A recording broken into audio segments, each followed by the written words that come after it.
Наоѓајќи се во петтиот ден од страдалната седмица Велики петок, Православната црква го чествува споменот на светите Христови страдања.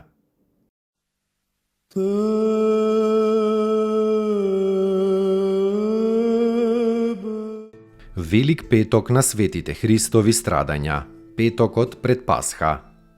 Во светиот и Велик петок ги славиме светите, спасителни и страшни страдања на Господ Бог и Спасителот наш Исус Христос, кои што Он заради нас доброволно ги прими.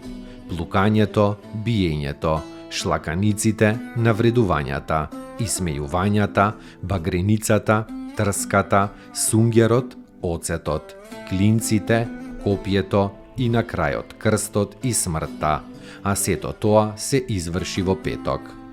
Затоа богоносните оци ни заповедаа да вршиме спомен на се она што се збидна оној петок, со скрушеност на срцето и со умиление.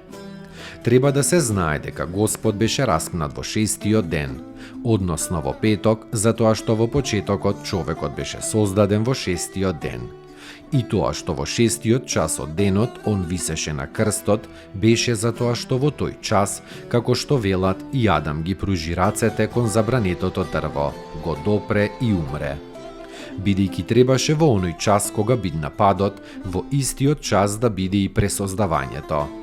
Некои светители велат дека според известни преданија, на местото Голгота бил погребан од некој ангел самиот праотец Адам.